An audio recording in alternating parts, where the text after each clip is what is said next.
യുവകലാസാഹിതി കാസർഗോഡ് ജില്ലാ കമ്മിറ്റിയുടെ ആഭിമുഖ്യത്തിൽ കാഞ്ഞങ്ങാട്ട് രാജീവൻ അനുസ്മരണവും കലാലയ കഥാപുരസ്കാര വിതരണവും നടത്തി. മണ്ഡലം എം.എൽ.എ. ഇ. ചന്ദ്രശേഖരൻ പരിപാടി ഉദ്ഘാടനം ചെയ്തു.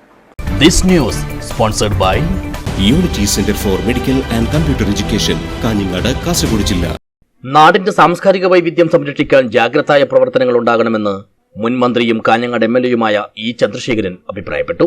യുവകലാസാഹിതി കാസർഗോഡ് ജില്ലാ കമ്മിറ്റിയുടെ ആഭിമുഖ്യത്തിൽ കാഞ്ഞങ്ങാട്ട് സംഘടിപ്പിച്ച രാജീവൻ അനുസ്മരണവും കലാലയ കഥാപുരസ്കാര വിതരണ ചടങ്ങും ഉദ്ഘാടനം ചെയ്ത് സംസാരിക്കുകയായിരുന്നു അദ്ദേഹം.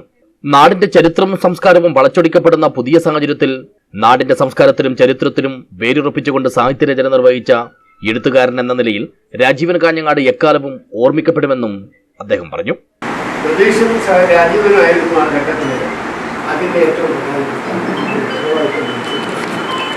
വിവിധങ്ങളായ പരിപാടികൾ ആ സമയത്ത് അങ്ങനെയുള്ള ഘട്ടത്തിൽ നിരന്തരമായി ഞങ്ങളെല്ലാവരും ആളുകളും ബന്ധപ്പെടുത്തുകയൊക്കെ ചെയ്യുന്നു.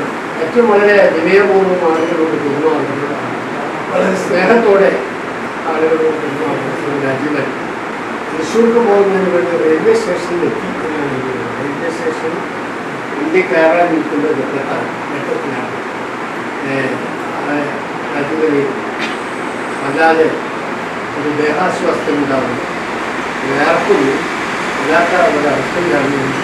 ഇതൊന്നും പ്രതീക്ഷ തന്നെയാണ് എന്നോട് മനസ്സിലാക്കുന്നത്. കാഞ്ഞങ്ങാട് പുതിയകോട്ടയിലെ എം.എൻ. സ്മാരക മന്ദിരത്തിൽ സംഘടിപ്പിച്ച പരിപാടിയിൽ സംഘടക സമിതി ചെയർമാൻ എ. ദാമോദരൻ അധ്യക്ഷനായി. യുവകലാസാഹിത്യ സംസ്ഥാന സെക്രട്ടറി ജയൻ നീലേശ്വരം അനുസ്മരണ പ്രഭാഷണം നടത്തി.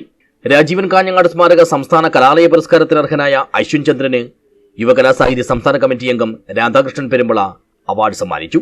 ജില്ലാ പ്രസിഡന്റ് ഷെരീഫ് കുരിക്കൽ അവാർഡ് ജേതാവിനെ പരിചയപ്പെടുത്തി. CPI ജില്ലാ സെക്രട്ടറി CP ബാബു, കരുണാകരൻ കുന്നത്ത്, രാഘവൻ മാണിയാട്ട്, ഒ. ബാലൻ, സുനിത കരിച്ചേരി, സുനിൽകുമാർ മനിയേരി, കെ. ബാലകൃഷ്ണൻ എന്നിവർ സംസാരിച്ചു. News bureau, Kanhangad.